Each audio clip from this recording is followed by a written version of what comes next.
men need to make 10K a month. Their girlfriend should lead them if they don't. That video went viral. That pissed a lot of people off. I'm not wrong though. People don't vote with their mouths. They vote with their credit cards. You become perfect once you make money, because then you can use your money as a tool to then look more perfect. For anybody who's thinking about doing paid traffic next year, I think you're going to say they but like, what do you think? You see all these ads like 3 reasons we'll get you 30 qualified book calls in the next 30 days. Everybody's running the same shit. How do you make your offer so sexy and different that people actually want to impulse buy? Second thing is 3 is focusing on the boring.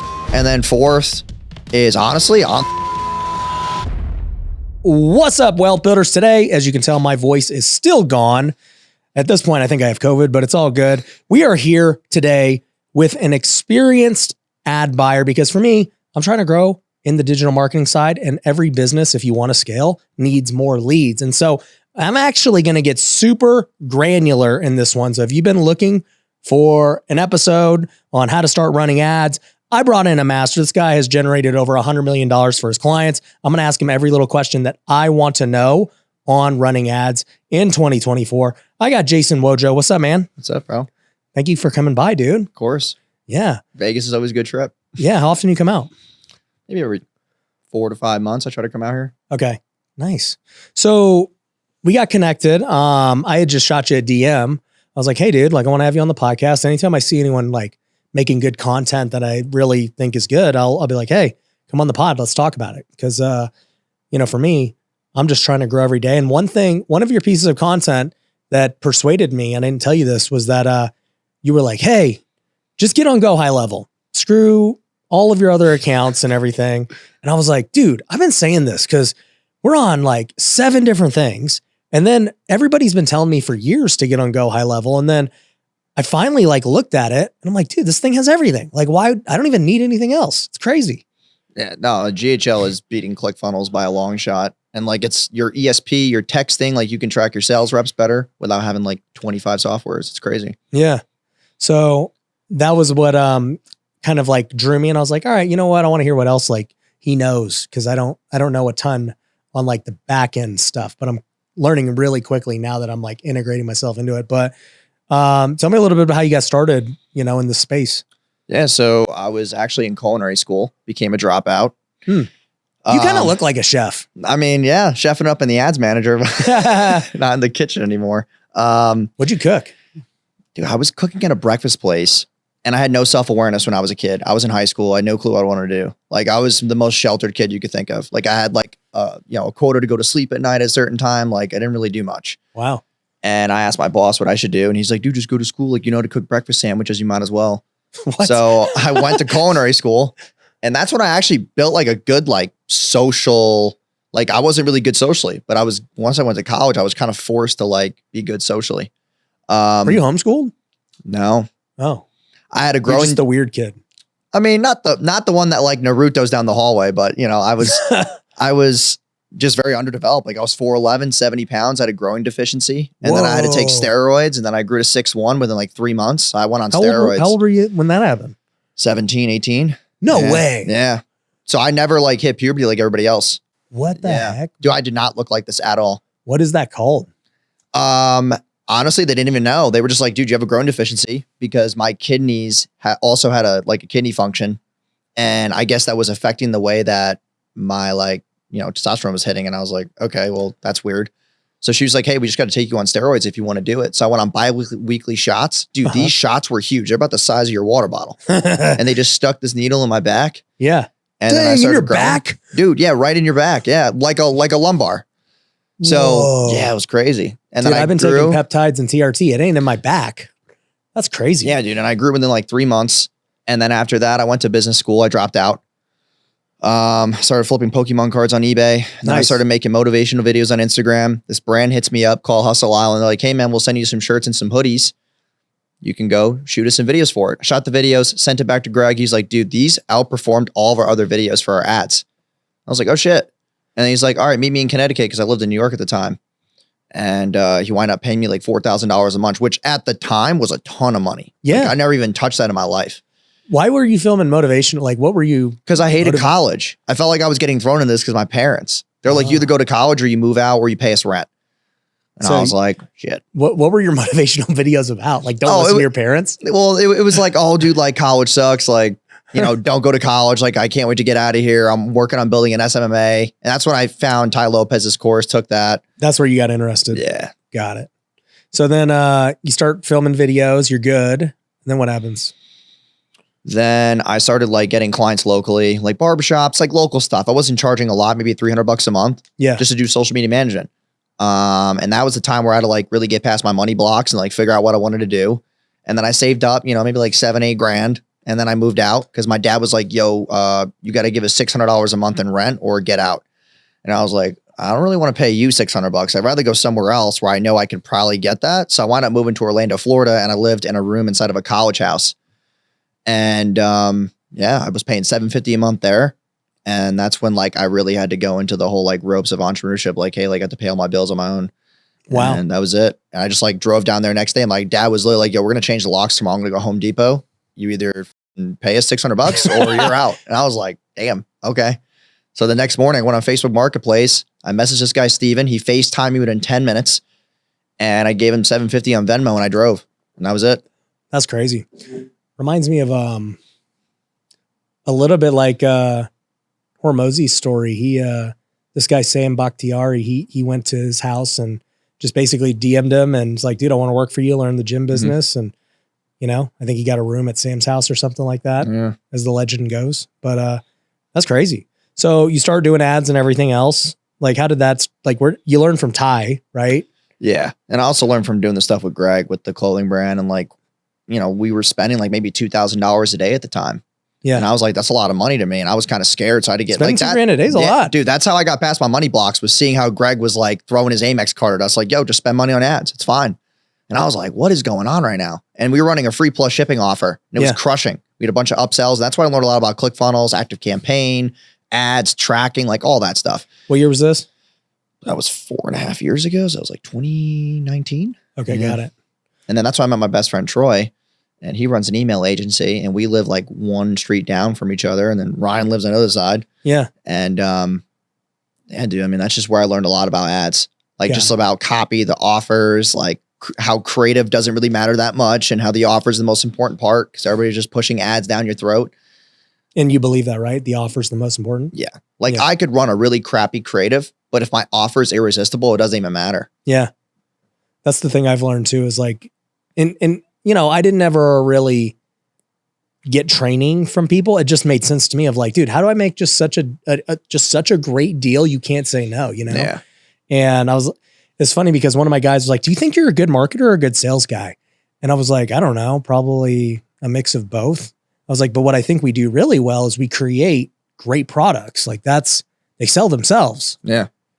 So that's when the ad doesn't even matter. Yeah. And that's what actually somebody just told me recently as we've been building out the back end ourselves for marketing. They were like, dude, honestly, you've already made so much content to this point and like, you're kind of already the product. He's like, your ads aren't even going to matter. Like you could just freestyle 5 ads and they're going to probably perform just as good as you spending all this time and effort trying to like make some skit or whatever. And plus like low hanging fruit is that you have so many views online. The first audience is just retargeting all your video views and you'll just get a high ROAS on day one. Dude, you want to hear something stupid? So as we've been building all this out, I did not have tracking links for like any of our links anywhere. So I didn't really know where they're coming. It's just like, dude, we just generate so many leads. Yesterday, as I just been like doing one thing at a time, I'm like, all right, let's change the link in my Instagram bio to see like how many opt-ins it gets on a daily basis. And I did not, like even mention it. I didn't run traffic to it. It's just there. Dude, since last night, it's been like 12 hours.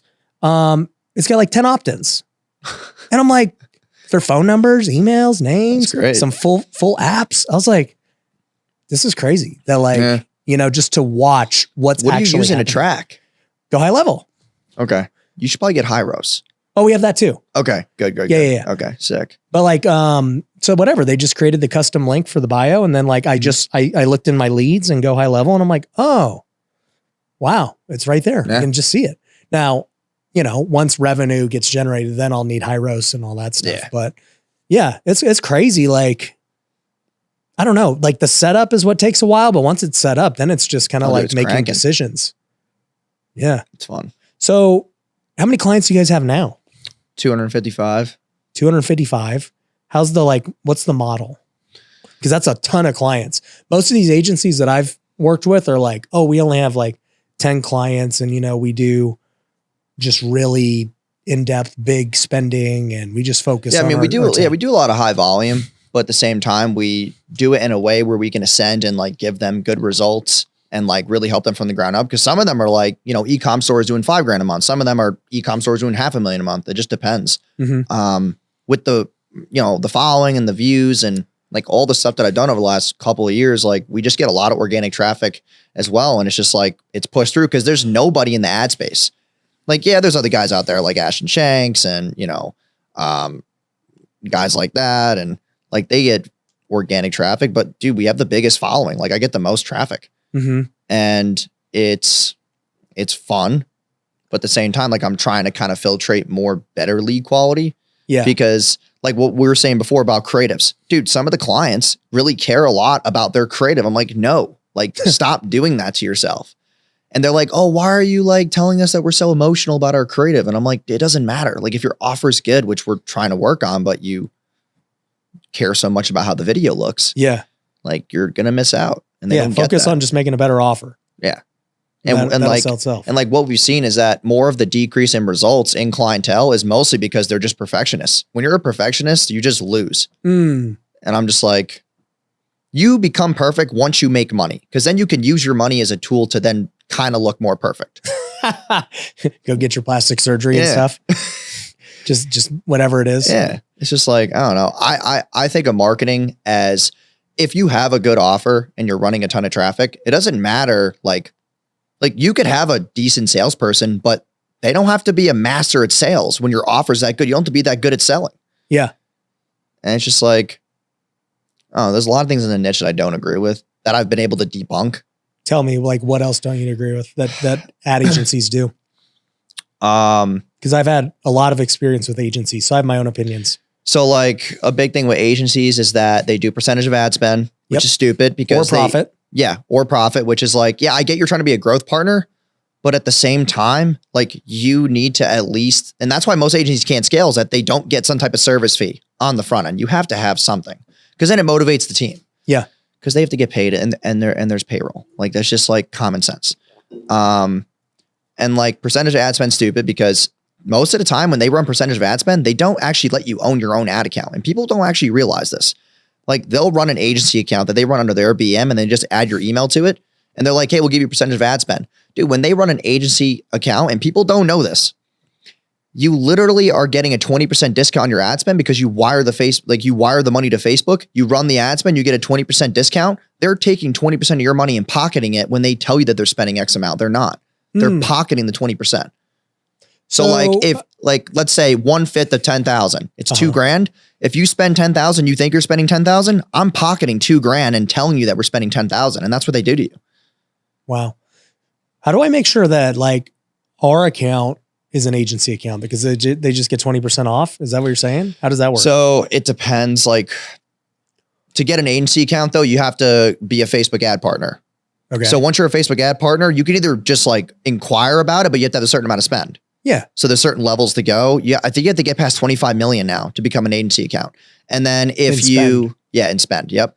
And then you can either go buy one from a supplier. Like if I go buy an agency ad account right now, like they're going to charge me 40, 50 grand for an agency account, which to business owners that are spending 10, 20, 30 grand a day, it's worth it because it's 20% discount. Yeah. Also, you get a better support rep. And then on top of that, you get better CPMs and better impressions. That's what all the big corporations use. Pepsi, Coca-Cola, all these big companies, so they all run agency account. Yeah. Huh. Yeah. But that's like on the side shit. Yeah. No, I get it. I know Facebook's like the gray market for anything. Oh, dude, there's so many like little things that I've learned from Facebook. It's like, yeah, Facebook's crazy. And like, if you use a proxy, okay, let's say you're using Google Chrome right now. Stop using Google Chrome. If you're like, this is for people who are more high level, but like if you're spending 5 to 10 grand a day, don't use Google Chrome. Use multi-login and use that to log into your ad accounts because you actually mask your IP and Facebook can't see that you're actually there. Why? Why would you want to do that?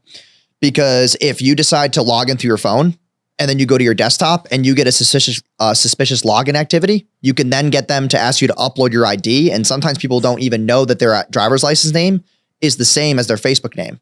Okay. And if you don't do that and you upload your license, you can get restricted on Facebook. And that's where most people go into Facebook jail. I've heard of Facebook jail. Yeah. How's that? What is it?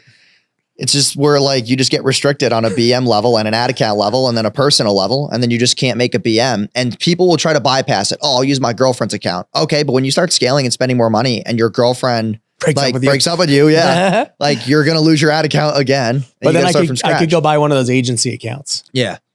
Cause I'm like, you're already doing the math in my head. I'm like, okay, if we spend say 200 grand a month, that would save us 40K. That's like month one, we get it back. Yeah. It's worth it. Yeah. And you get better support. It's cool. It's just that the setup is a pain though. The setup's a pain. It takes like 45, 60 days to get it up and running. It's actually a pain in the ass. Yeah. Got it. Dang, you got to spend 25 million. That's crazy. So yeah, you'd have to spend 2 million a month. Yeah. And also like agencies will do the percentage of ad spend. Like what they don't realize is that they can't keep a client when they're pissed and they leave and then you own their assets. Oh like yeah. That is chargeback city. Yeah. Like if you want to have a bunch of chargebacks, be my guest and do it, but I'm just not going to do it. I tried it. And like, you know, like obviously I'm not 100% success rate. Like we've lost clients. Yeah. It's part of the game. I'm not going to let somebody say, oh, well, you know, you have my ad account. Now I have the chance to do a chargeback. Got it. And I'm like, damn.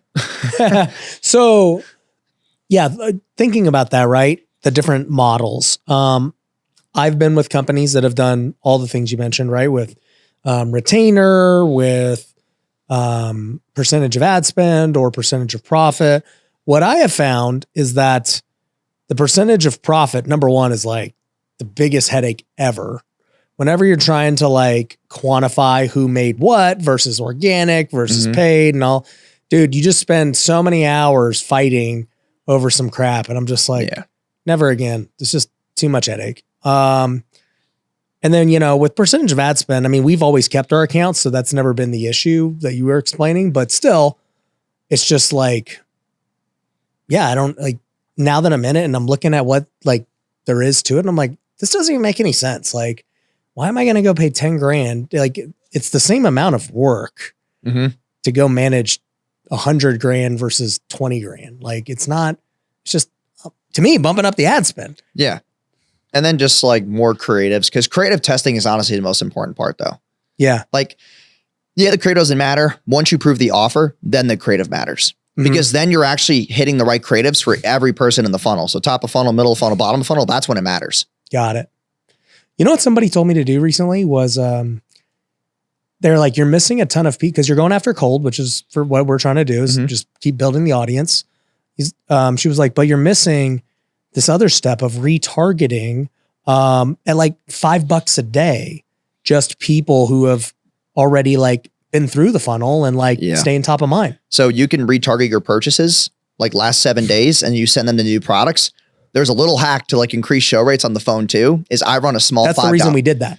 I run a small $5 a day ad and it's basically just saying like, hey, thank you for booking your call. And it's like $2 a day. And people see it when in 24 hours of them booking a call and they see it. And they're like, oh shit, like you must be really good at this because you know what you're doing. Exactly. That's just exactly like really good what she social told me. proof. She's like, you want to increase show rates? Just run the $5 a day ad and just let it rip on all your opt-ins in the past, whatever, 30 days. Yeah. I was like, that makes complete sense. Why has no one else done that for me? But it's like little things like that like you just kind of learn, I guess, as time goes on. Yeah. So your model is simple. It's just like, yo, you're paying us a retainer and that's it. Yeah. And then we try to send you to other parts as you grow. So like as your revenue increases, you're going to want to tap into more traffic sources. More traffic sources require more management. And then you go to the next tier. And then after that, once you have a proven offer and you have multiple traffic sources running, then we're like, hey, let's run email. Right. And then we're just leading you down the funnel more. What's your take on email? Dude, that is so untapped for most business owners. They're afraid to send every day because they don't want to piss people off. Like I have brands that we send emails for that send 5-6 emails a day. And we just spam the list because the list, like there's the quote of build a list. Like when you want to make money, build a list. Yeah. Like you should be making 20% extra monthly revenue off what you're already making on email. If you're not, then you're missing out on money. Yeah. So that's your welcome sequence, daily blasts, browse abandonment, abandoned carts if you're e-com. Like there's so much money in email. Yeah. It's crazy. I realized that about a year and a half ago, I was like, somebody finally explained it to me. They're like, Ryan, email is no different than the other content you're putting out. It's content. You know, you're making Facebook stuff, you're making Instagram and YouTube. Email is just content in another form. He's like, you know, tell me like, what's your strategy on your other content? I'm like, volume. We just like put out a ton of, he's like, email's the same. Just put out a ton of emails. And I'm never afraid to send a lot. Oh yeah. You know, they're like, oh, well, you know, so-and-so does a once a week daily newsletter. And I'm like, I don't care what so-and-so does. He ain't, you know, we're going every day, multiple times a day if we can. And it's funny because like, I learned that from Grant Cardone. I've learned a lot from Grant Cardone, as much as people hate on him. Just watching him. And like, he even said one thing, he goes, we just like, we pretend that nobody's ever seen anything that I've ever done. And he's like, we actually want people to unsubscribe. He said, you know how many people unsubscribe and still buy from us? A ton. And he goes, to prove a point, how many of you guys have unsubscribed from my email? And then like a bunch, I even raised my hand. I'm like, bro, I've unsubscribed from your email. Like, I like you, but I just don't want to see your, I hate getting all these emails, right? And sure enough, it's like, hey, but he's like, you're still here, right? And it's like, man, it's crazy. People overthink it. Yeah, because then he still owns the data on your Facebook pixel and still retargeting you. Like you're going to buy. You're still going to see it. Yeah. Even if you unsubscribe from the email, that's just one form of awareness that you're getting out of. So with that, what I guess, so offer's important, right? Creative then becomes the next most important thing. And then from there for people, like where are we leading them to? I mean, yeah, that's more so like what does your sales process look like and what's going to be the most streamlined?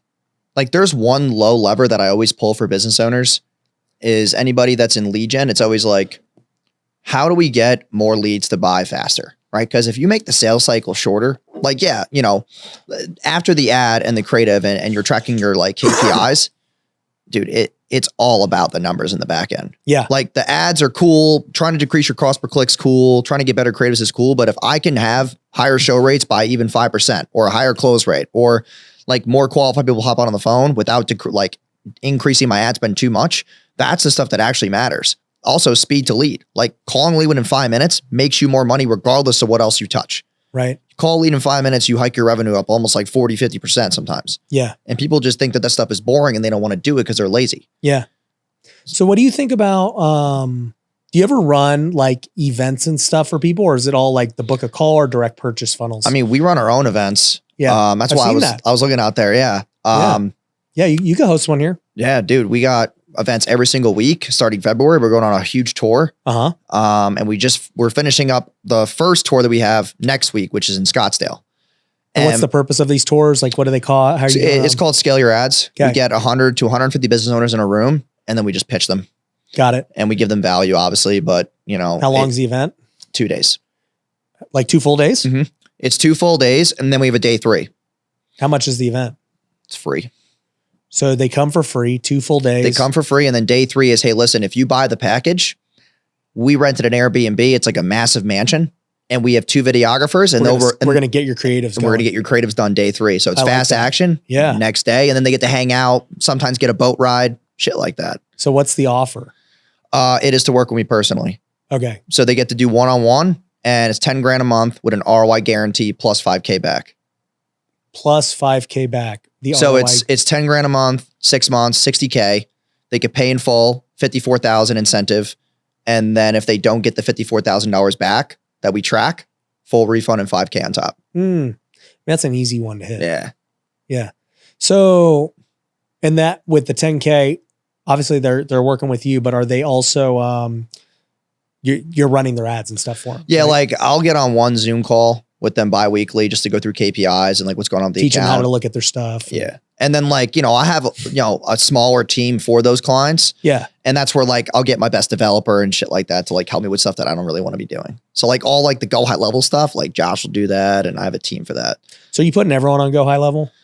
Yeah. Plus the affiliate commissions are nuts. Yeah. Like everybody who signs up, I run my low ticket products too. We run a ton of low ticket products and all the people who buy those, we require them to use GHL. Yeah. So like my GHL commissions are nuts and that helps with payroll. Yeah. Which is crazy. Yeah.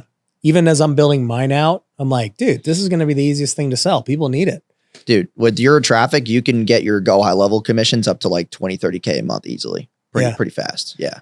Now, like the commissions, are you talking about like selling the CRM, or are you talking about if a client uses a product that you sell, or somebody uses a product that you sell, then they sign up for GHL, you get 40% every single month. So they get the $97 a month package. I get $40 a month from every single sign up.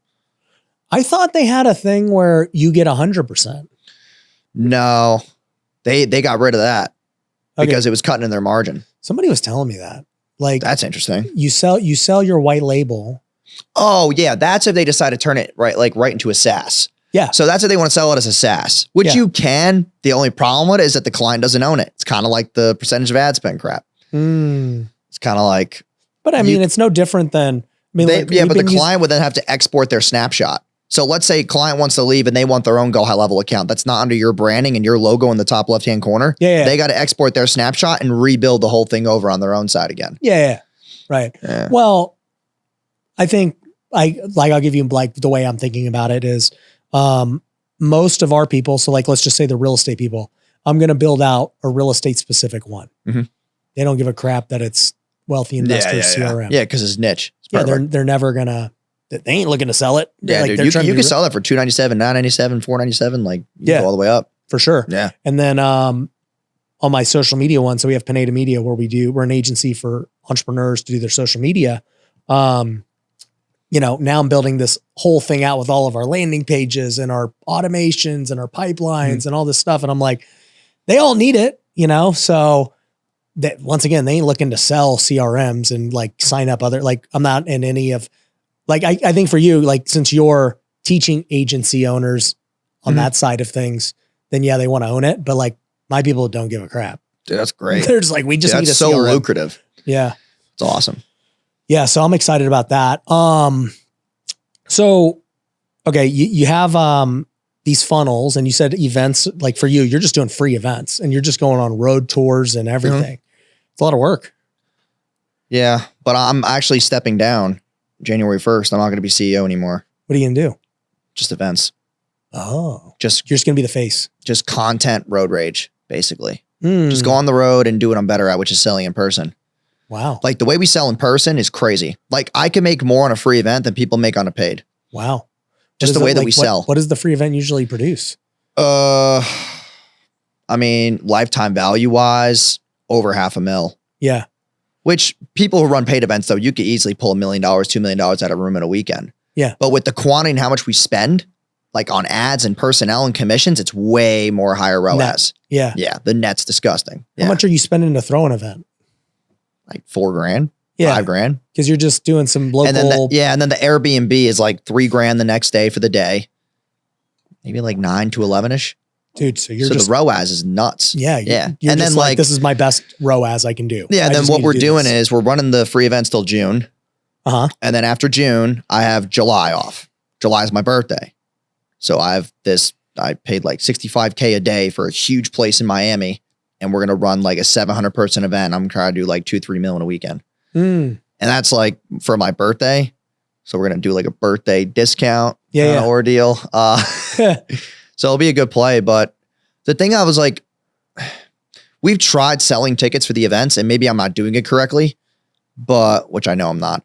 But it's just like when we get them in the room for free, they have this weird synergy of give and give. Yeah. So like I give all the value. They feel guilty if they don't buy. Yeah. Interesting. I don't know. I mean, I know I'm not doing it correctly because I don't have a whole sales team for the events yet. We have a sales team for the services and then working with me. And then I sell like days with me. And then that's really it. But I don't have a sales team like you have for the events. Like you're crushing the phones. I haven't built that infrastructure out yet. WealthCon's coming back to Vegas January 8th to the 11th. Now, if you've been to our events, you know how epic they are. We have the best time, not only with just great content, great speakers, but we have a lot of fun with the after parties and the masterminds and everything else. And number one, it's probably the best networking opportunity in the entire game. We have over 1,000 investors and entrepreneurs at each one, and this will be no different. In fact, this is going to be my favorite WealthCon ever. We've got some amazing speakers coming, people like Tim Tebow, Thach Nguyen, Gabrielle Lyon, the list goes on. It is going to be an epic event, and I want to see you there. So if you're interested in attending, Get your tickets now because they will not last. Go to wealthcon.org and get them today. Everyone knows that my favorite way to build wealth is through real estate investing. That's the reason that I started Wealthy Investor, where we've trained thousands of students. But here's the thing. I've noticed that so many people fail to get started in real estate because they're worried about the money. They don't know where they're going to get the money to buy a house or flip or handle their renovations and things like that. And so they just never get started. I want to change that. And that's why I created a brand new free course that goes over 5 different ways that you could buy houses without using any of your own money today. And I'm going to give you it completely for free. All you have to do is go to wealthyinvestor.com/podcast. I've made it specifically for you. The moment you go to that link, you'll be able to go get access to it and learn how you could start buying houses today without any of your own money. And if you're somebody who already has a real estate business and who wants to scale, we want to help you too. You can click the link below and book a free strategy call with our team if that's you. So what about webinars and challenges and stuff? I don't run a lot of challenges. The webinars I've seen have worked very well for things that are DFY, not like courses. Yeah. Like it's got to be DFY. If it's not DFY, it's a lot harder to sell. Just so everyone's clear, done for you. Yeah. Is what you're saying. Yeah. And so like ads would be done for you. Yeah. Ads would be done for you, or like, like we'll find your first real estate deal for you. It's hands off. You don't have to do anything. Like those are sexier for webinars because it's more instant like gratification. If you go on a webinar, go through 50 minutes of slides and you're like, hey, do it yourself. It's harder to sell. Yeah. Close rates are lower on DIY. Yeah. We just launched our first lower ticket real estate offer. It's 3 to 5K. And it's kind of a hybrid of done with you / done for you. Mm-hmm. We give them all the softwares and everything to find the most motivated. It's called my partner program. And they still need to cold call and, put in the work to find leads, but we'll go close the leads. We'll go wholesale it. We'll go do it. And then we'll split profit. Dude, I love that. That's great. That's what like Chris Crone does. He does it with rentals. Yeah. Okay. Yeah. Cause I just came on last week. He's having me run the ads for his event space. Is it with Carlos and those guys? Yeah. I'm running all the ads for them and they just hired me. Cool. So I'm really pumped about that. Yeah. So I just got an equity, which is sick. Yeah. So I'm pumped as hell about that. Yeah. Yeah. Carlos and Chris are good dudes. Dude. Yeah. Chris is speaking at my next event. And then Carlos spoke at July, I think. Yeah. So no, that's great. Yeah, I'm curious because like even like Chris, I'll talk to him about different things and he's never like been on the paid side. He was like, yeah, dude, I'll like run a webinar and I'll just do it. Like I'll promote it heavily for like months. And I'm like, what the heck? You just promote why not just run traffic to it? I don't understand. Yeah. Like to me, it just doesn't make sense.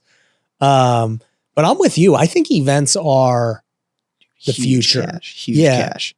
Because that's why I built a whole event center. Yeah. And I've been testing 1 days, 3 day. Well, so I've been testing virtual, hybrid, in person. We throw WealthCon, which is 1,000+ people every quarter. Mm-hmm. And I don't know that there's anyone that has as much experience in events as me at this point, because I've like tested all of them and we do them so frequently. So it's interesting. Like I'm with you. I think live events, even free, if you're trying to like go get your name out there and be like, dude, there's nothing easier to do. Yeah. And your conversions will always be significantly higher live and in an intimate room, like 100. Cause it's, when you get into 1,000+ room, it's different. It's way different. Well, the ratio that we figured out was that for every 100 people in the room, you got to have 7 to 8 people that are like salespeople. To be able to have the personal touch points. And like we do the group chat approach. I don't know if you do this. What? But if someone buys a ticket, they get in a group chat, like phone wise, and they get looped in. Like Grant Cardone did this where you buy a ticket, 2 sales guys are in a group chat with you through iMessage and they're just sending you texts every day, like pictures of their food while eating dinner. What like these, like rapport texts. Huh. And then the day of, they're like, hey, meet me in the front. I'll let you skip the line. Huh. And like, that's how they got us to buy Elite 125. I don't know if you know what that is. No, I don't know. Dude, it was $450,000. You bought a $450,000 thing from Carter? Okay, so tell me what was it? What was included? So it's you're like in Brandon Dawson's private like mastermind. You get E360, which is a 2-day event. You get 6 workshops or 2 events each. You get the platform, which is a done for you 6-month Then you get the 15-month. What is the platform? It's basically where they like come into your business and like redesign all your KPIs and fix all your problems. And then there's a 15-month elite program, which is that's where they actually put like this small boot camp team into your business and they take 1% of revenue. Got it. And then they just run the show. Whoa. After platform's done. So platform's 6 months and after that's the 15-month. How long ago did you buy that? 3 months ago. Oh, so you're just starting. Yeah, I'm still starting. Yeah. How is it going? It's cool. I mean, the payments are hefty as shit. I'm not going to lie. But dude, it's worth it though. Dude, your payment's what, $50K a month? Dude, it's like 30 something thousand a month. You better get that GoHighLevel commission up. It's not bad though. Like I like his sales process. Like, dude, you walk into an event, bro. There's 700 people in the room. They had 107 sales guys. Yeah. 7 for every one. As soon as you walk in that room, man, they have a clipboard. They are asking you every question under the sun. Yeah. You go to the bathroom, they follow you in the bathroom. Like, bro, it's nuts. They got the pricing sheets while you like are at the urinal. Yeah. Bro, you don't escape. Yeah. And they make the room cold as shit. So basically you're like forced to buy to get warm so you can leave. Like, bro, it's crazy. You like it. Dude, it's so impressive. Like that, the last event, like, dude, we tested that. If it's colder, people buy more. We saw that. Like just little shit like that we tested. Like we did an event space, same event space, warm versus, turn up the AC. Close rate was higher. Wow. Almost doubled. It almost and I was doubled. like, what the fuck? Because everybody's forced to have more body heat and get closer. So when you have the seats closer and there's body heat and they know they're cold, they're like the person next to them is selling them. Like they're selling each other now because they have to talk to each other. Yeah. Sitting this far away from somebody at an event space is tough. But if someone was sitting right next to me, desk, chair, notepad, like, dude, it's game over. You're selling each other. Yeah. What do you think? I mean, look, like with Cardone's audience, obviously they know he's going to sell. Like it's already baked in. Nobody's like because some people listen to this like, oh, I would never. Well, it's like you would never buy his thing anyway. You don't care. Yeah. So it's just like an interesting thing because I think about that for my events and I'm like, obviously there's like a blend of, we want to sell, but we don't want to go that crazy with it. Yeah. And so it's like a balance, man. Like I for felt sure a little balance. pressured, not going to lie. Yeah. And I was like, dude, like, there's a balance to it. It's like, you got to know when to back off a little bit. Like I was eating lunch at one point, like the guy's like in my face. I'm like, bro, I'm eating. Like, just give me 5 minutes, bro. Like, Well, also common courtesy, but also you end up buying. Yeah. The result worked. You bought 450. Yeah. So if he was looking at it, he'd be like, why would I change it? Yeah, true. Yeah. It's just true. like, dude, I'm not going to hate. Dude, I just appreciate good systems. Like when I see that, I'm like, bro, I don't have that. Yeah. 107 salespeople who all have great tonality, good posture. Like, bro, that's some crazy culture. Yeah. And I see that and I'm like, yeah, man, like I got 6, 7 salespeople. I don't have that shit. Like, what the hell? What is it like? What made you, because I'm sure you've never spent that much before on like at one chunk. Oh, dude, it's scary as shit. Yeah. Like, what was that like? Well, Brandon Dawson was the one who came over and he was like, dude, what are you bitching about? And I'm like, what do you mean what am I bitching about? I'm like, I'm thinking about this, dude. It's a Rolls Royce. Like, let me just like think about this for 5 minutes. And he's like, what are you thinking about? And then he like takes out his wallet and he throws 2 black cards. Like for anybody who's listening, like if like black cards pretty hard to get. Uh-huh. And he just throws 2 of them. He's like, all right. Like, what are you so afraid about? You want a black card? And I was like, I don't have a black card. He's like, well, you should probably buy this because you don't have a black card either. And I was like, damn, dude, don't throw the fish at me like that. I might not buy him, but like, dude, the guy's good at selling. Like, it's funny. Yeah. But it's scary because you're like, first of all, it is a tax incentive. I would have gave that to the government anyway. So I'm like, all right, like might as well do this. But you just got like the justification stage. Like you just want to think about the benefit of it though. It's like, does it actually make sense to be in a network like that? Like if when you get in the program, like you get their phone numbers. Yeah. Like it's cool to have that access. Yeah. Like you can ask them a question and beat the learning curve and not lose $100,000 on a stupid decision or $50,000 on a stupid decision. Yeah. Like it's worth it. Yeah. Like to be in rooms like that, man, like it's hard, but it's worth it. Yeah, it's hard, but it's worth it. Yeah. Yeah. Well, especially too, you're 3 months in, so you're not going to have instant results, Oh yeah. I'm not going to have results for 8 to 12 months. Yeah. And they're like, but that's where you're applying to a certain like clientele. Like when you buy that, they know that you're actually like serious. You're not like some annoying person who 30 days in is going to be annoyed. Why have I not made money yet? Why have we not doubled? Yeah. So, I mean, also the fact too, is just like, you'll spend that money on a car. Mm-hmm. Like, why is it so hard to buy this? Right. Because that thing's tangible. This thing's intangible. It's just like this thing in the air. It's like, will it work? Will it not work? And that's why I think that most people have like the trip about buying stuff online. That's why being better at sales is like important, because people are scared to buy shit now. Because it's like this, like, am I going to get a result? How fast? And that's why I don't know if you're Jeremy Minor is, but he does the whole NEPQ. Dude, that is the greatest thing ever. Yeah. I love that. Yeah. Jeremy was at my last event. Dude, it's awesome. Yeah. Guy's killer. You know what I'll say is, I'm with you. Like, dude, just obviously we both sell education, Grant does, but we're all buyers of education too.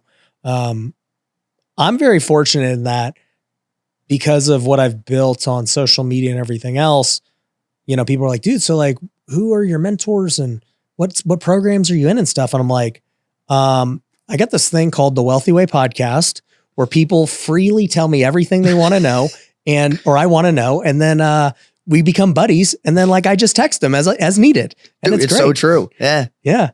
Cause like I've had Brandon right there. I've had Grant right there. I've had Jeremy Minor. I've had you now. Like it literally, you saw what I did. I'm like, hey, I like what this guy knows. I want to like get to know him and bring him on the show and just hammer him with questions. Well, yeah, it's great too, because like you build a long-term relationship and it's not transactional. No. Dude, every time I hop on any calls to people who are lower level, they're always trying to get shit out of me. And it's like they're either trying to get money, or I'm like, dude, like you have to build long-term relationship with people. Like that's what matters, because you all grow together. It's not about money anymore. Yeah. Well, and that's the thing too, is like everyone who's ever been on my show, there was never like a transaction. It was just like, hey, come on the show. Let's get to know each other. You're going to get a lot of great exposure for your business. You're definitely going to get sales. For me, I'm just trying to get good content for the viewers. I'm trying to learn some things myself. And then whatever happens from the relationship happens. And like, dude, all the times that I've been on podcasts and all the, the hosts and whatnot, when they ask somebody or someone asks them like, yo, who should run my ads? Like I'm getting referrals left and right. Yeah. So it's like, it's more of an LTV play. That's it. And it's all about relationships too. It's like, once you get past the stage of like actually making money as a business owner, you kind of just like realize that money doesn't change your living anymore. No. It's like, what is there next to do? Yeah. If you're watching this show, my guess is you're probably an entrepreneur who's trying to grow your business. And for me, the best thing I ever did to grow my business was build my personal brand on social media. It's allowed me to get more revenue. It's allowed me to raise more capital, and it's allowed me to hire better talent. And if you are not currently creating content for your brand, you're missing out, and your competition is. So if you want to learn to grow, my advice is to create a podcast. Now, there's a lot that goes into building a podcast and why I believe it's the best way. So I've actually created a free training that I want you to go check out. If you go to pinedamedia.com/podcast, you can go access the free training right now and see how a podcast is going to be the best decision to grow your personal brand today. So go check it out by clicking the link below, and I'll see you in the training. With you, I mean, you're only 26 and dude, you're running a crazy business, spending, $450,000 on one thing, learn like that's crazy at 26 years old. Not many people are doing that. Yeah. 26. I had just, how old was I? I was 25 when I started flipping houses. So I was broke. And then, I started to get some momentum when I turned 26, but nothing near what you're talking about doing in the rooms you're in. Like where did that mindset come from where you were just like, screw it, dude. Like I'm willing to just go all in and spend money and meet people and do this business. I mean, I just figured that there's really no other option. Like, it's like either decide to be mediocre or decide to do something great. Like when the game's all said and done, like, am I actually satisfied with what I did? Mm-hmm. I don't know. I just got like really hungry when I was younger because I saw how my parents struggled. Yeah. Like my dad would just sit down every single night at the dinner table by himself at 8 o'clock because we used to eat before that. And he would get the mail and you already know what's in the mail. It's bills. Yeah. And he would just get pissed and he would just get mad. And like, dude, I got hit a lot when I was a kid. Mm. And he always raged out on the money part. Yeah. And it was just like, I never wanted to sit there at any point and be like, oh, this $200 bill for the phone. Like I would never want to rage out on that. Yeah.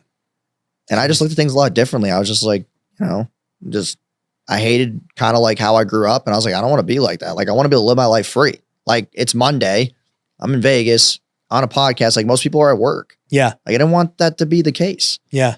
Oh, it's just where I just never wanted to sit there and go every single morning at 6 a.m. My alarm's going to go off and I have to be somewhere that I don't want to be. Right. And that like really pissed me off to think about. Mm. So I was like, all right, I got to manage my own income. I have to control my income. I can't work anywhere. I got to do this thing on my own. Yeah.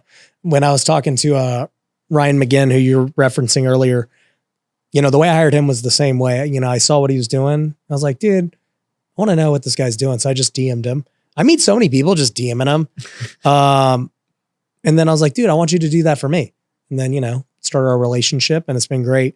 But yeah, he's like, hey, Jason wants to reach out to you. I was like, tight. I don't know why you can't DM me back. And you're like, oh, my DMs can't work. And I was like, oh, okay. Dude. And then he was like, yeah, he's an interesting guy. I go, what do you mean? I don't know him. He's like, he's just interesting, man. You'll see. And I was like, what do you mean by that? And he's like, well, he says wild things online and people just really hate him. And I was like, oh, I kind of like the things I saw anyways. What do people hate on you for? Oh, dude, the most hate comments that I get is they talk shit that I'm skinny, which is fine, dude. I don't care. I'd rather be rich and skinny than fat and poor. And then like the cars, they think I rent cars, which I don't. They're in my fucking front yard every day. Like, that's a compliment to rent a car. Yeah. It's like if I had to rent the car every single day, it's more of a compliment because it costs more. So that, and just like I do look a little bit younger to have this like really big authority, like posture. Uh-huh. I think people just hate it because I'm like trying to do stuff with my own life that they don't want to do. And it's just like, it's whatever. It's whatever. But dude, I just say bold shit. Like I say stuff about how like, I made this video about how like men need to make 10K a month and how their girlfriend should lead them if they don't. That video went viral. It pissed a lot of people off. Yeah. And I was just like, I'm not wrong though. Like, I'm not wrong. I mean, obviously there's give or take situations. Yeah. But it's like, dude, for you to not to be making a lot of money in today's world, it's kind of like embarrassing. At least in my opinion, I think it's embarrassing. All the tools are there. Yeah. So if you don't, it's either you just love what you do and you're not doing it for money, or you just are lazy. Yeah. You don't want to apply yourself. Yeah. So I agree with both scenarios. I mean, it's like, yeah, if you're not, then I would imagine you love what you're doing and that's totally cool. And like controversy sells. Like when you say stuff online that people don't like, people hate on it. They're like, oh, I never buy from him. I'm like, dude, by you commenting, you're boosting my post higher for someone else to maybe actually buy. Yeah. Like you're helping the algo. Yeah. Like keep going. You know, what's interesting is I've noticed a lot of agency owners are, you know, now making content. It used to never be like that, right? Like the agency guys were always behind the scenes doing their ads and their VSLs and all this crap. And then, you know, you had the content creators who were out there and the faces and all that. And then now I see guys like you or anyone else like who have agencies trying to create content.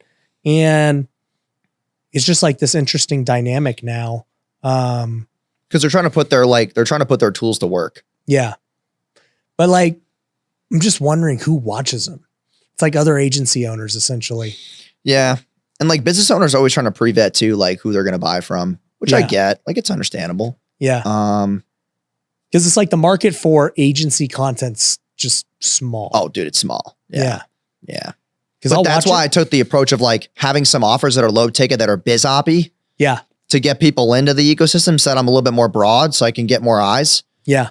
And I choose to speak about certain topics that are like not agency, just controversial. And just like all around, controversial, all around business advice, just stuff like that. I mean, because man, the content landscape for just agencies is just like really small. Yeah, it's not sexy. Yeah, I have an opinion about agencies, and I want to hear what you think. But in my opinion, the more I like look at them and have worked with them and everything else, to me, the model just doesn't make sense. Like, I don't know how they make money. I mean, not at like, okay, so let me take a step back and give some context. I think there's obviously like always the 1% who crush and they're just fine. And then, you know, there's people who are just starting out, they're solopreneurs. So like they don't really have a business. They're just providing labor. And so they can make money. But when I look at like the mid-tier agency, who is charging, $2,000 to $5,000 a month, and then they're trying to get a percentage of ad spend. I just look at it. I'm like, how do they even keep a client? Because to me, the churn is going to be so high for two reasons. One, if you do your job too good, you become too expensive. Two, if it doesn't perform, then you're out too. And for the reason it's not performing, there's so many things out of your control. The offer could suck. They could have no sales team. They could have no back end. They just aren't following up. They're like, whatever, right? Like, I've never met an agency who took accountability for non-performance. They're always like, oh, well, the sales team sucks. Oh man, like this thing wasn't set up and it's not our fault. And then I'm like, yeah, whatever. Like there's some truth to it, on both sides. And then I look at the ones who actually do crush it, and the ones that do crush it, once again, you look at it and you're like, well, was it the agency or was it because there's a good offer, good sales team, good back end? And I'm just like, where do they even fit in that mid tier where they don't get cut out and they also don't deal with like companies that can't afford them because they just don't have anything built?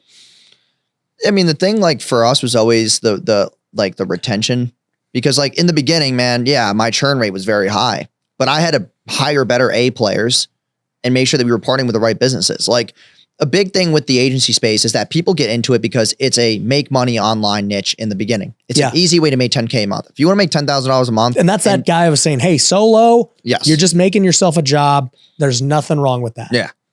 And like they'll make $10K a month easily. Yeah. But if you want to scale it out to like, $500,000 a month, $1 million a month, it's going to require you to have a lot of A players. I'm not even talking that level. I'm talking like an agency trying to go make $100K a month for them. I mean, a lot of that's going to come down to like the back end fulfillment piece, which is like, how do you keep them around long enough to build a relationship and have good touch points? Like the thing that we saw really hike up our retention was weekly calls with their account manager. Second thing was like sending them gifts, shit like that. Third was having them come to our events in person, meet us in person. Fourth was you're talking the business owners just would come to your event. Yeah. But I guess like, okay, if an agency, it also comes down to like if you're good or not too. Yeah. Like people will. But so much is out of the agency's control. Oh yeah. But we always like to point it out. Like we go through all that. Like we can give you a sales rep. We can give you an appointment setter. We have all those services, or we partner with guys like Cole Gordon and they do it. Mm-hmm. So it's like, if you don't have good relationships, then it's tough to really like scale an agency, because there will be problems. Like, okay, business owner's ad account goes down. Okay. But I have access to get it unbanned. Yeah. I can do that. Yeah. So it's like, if you don't have access to relationships, then your agency won't be able to scale. Mm-hmm. So it's about your relationships. Honestly, that's the biggest thing that helped me out. Like if I didn't meet my friend Hagen, if I didn't like have all these things in place, if I didn't have a relationship with really high level business owners, it'd be tough to scale an agency. Mm-hmm. Yeah. And the only reason I'm saying that about agency owners is because now that I'm in the back end, basically building out my own in-house agency for myself, I realized that it wasn't necessarily the marketing that was ever a problem, right? I generate so much organic traffic already. And so that masked all of our ROAS problems, right? Because we'd be trying to attribute, oh, well, this ad only produced a 1.5x, a 2x. And I'm like, dude, this sucks. Why? How's that possible, right? And they'd be like, well, it's the sales team's fault. But that's it, right? And it's like, well, that's not the right answer unless you actually know how to fix it, right? And so like I'm looking back and I'm thinking, okay, well, now I see that it's not like the sales team was bad. The process getting it to the sales team needed there were so many leaks along the way with getting show rate higher, with, like you said, getting within 5 minutes, setters and closers, scripting, like even things as simple as double booking their calendars so that they're not just sitting around idly because the show rate's only 50% anyway. So whatever, right? So there's like all these things in the back end. And I've just spent the last 2 months rebuilding all of it. And I already know we're about to crank now. But here's the issue. An agency at that level doesn't even know all those things because they just don't know. They also don't have the capacity to go fix it, because now you're just building somebody else's whole business, right? And a high level person who does know it, it's not really worth their time to go do all that for a client without getting equity or something else. And so like, I understand now why a lot of these digital marketer guys are now trying to go get equity.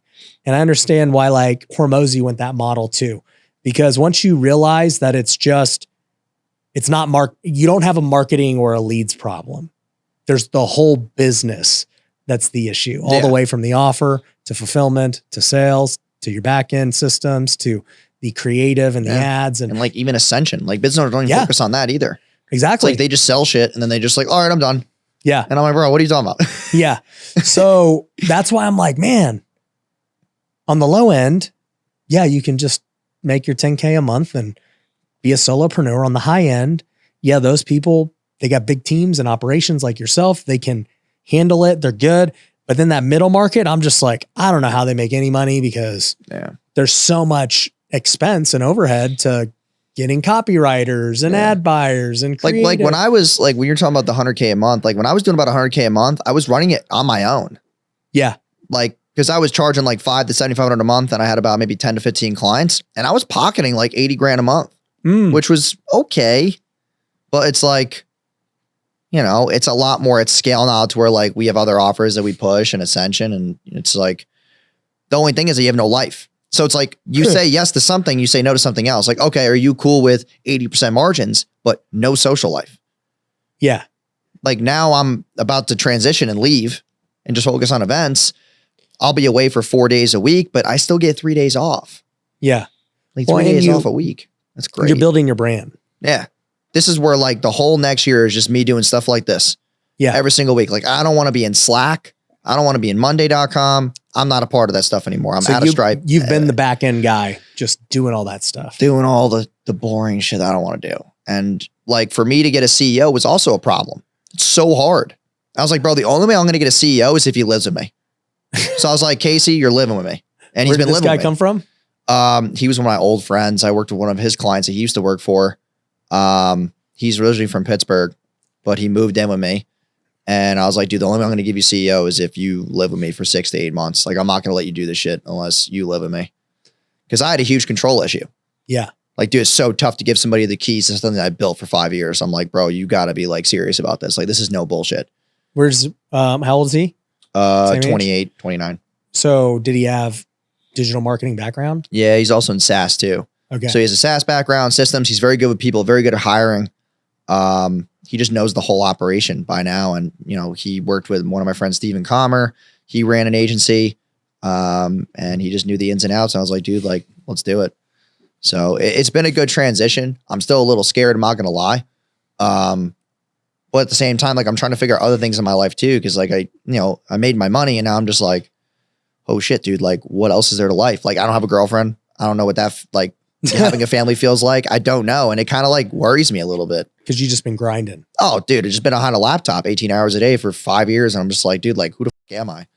Like what is going on? So that's why I'm like, okay, I need to travel a little bit more. Like, dude, being able to do this for like today and like traveling yesterday and like being a little bit on my own, like I actually enjoy it. It's different. It's a change of pace. Like I don't have no one in my ear saying, hey, we have dinner reservations at 6:30.